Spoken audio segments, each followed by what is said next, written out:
the first of a two-part inquiry into the issues raised by the conviction of the former Metropolitan police officer Wayne Couzens, who was convicted of the rape and murder of Sarah Everard in September. The first part of that inquiry will be released later on today. Well, the report comes amid growing controversy surrounding the Met and the ever-frequent charges many of its staff are now facing. In a moment, we'll speak to Farah Naz, the aunt of Sarah Everard, who was murdered whilst walking home in London in 2022. But first, though, in the studio for us, Met Police Detective retired Peter Bleksley. Pete, good morning. We've spoken many times about Wayne Couzens, that vile human being. Can we just put a bit of meat on the bone? First part of the report today, just fill in people who perhaps don't have that much detail on what actually he did. Wayne Couzens, disgracefully, was a serving police officer. He worked in a branch of the Metropolitan Police, which protected parliamentary buildings and the such like.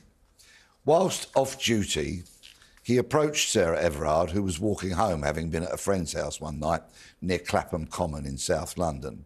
He produced his warrant card, thereby carrying out an act of the deepest betrayal of trust.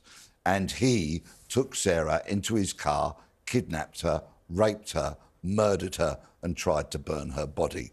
A more abominable set of acts from one human being to another I struggle to comprehend. Peter, what is this report looking into? This is going to be an excoriating report, and it's going to be another dark day for the Metropolitan Police. A clear indicator of that is that James Cleverly, the Home Secretary, is to address Parliament later on about this very report. The Met Police better brace itself. I think the findings are going to be hugely damaging. Sorry, but what questions are they looking at? What are the things we're going to be hearing about later? Yes, how this could have happened, how a serving police officer... How did he get in? Exactly. How did with his... He was called the rapist in his past job. We heard that from Shabner early on. And for me, it's something I keep going back to, and I'd love your opinion on this.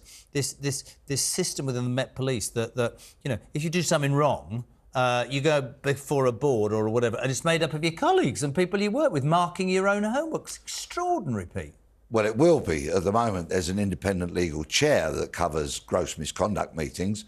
But, of course, Sir Mark Rowley, the Commissioner of the Met, has been very vocal in wanting to change that. He wants to preside over all disciplinary hearings. And while I'm on that subject, let's look at the rap sheet from only yesterday in terms of the British police.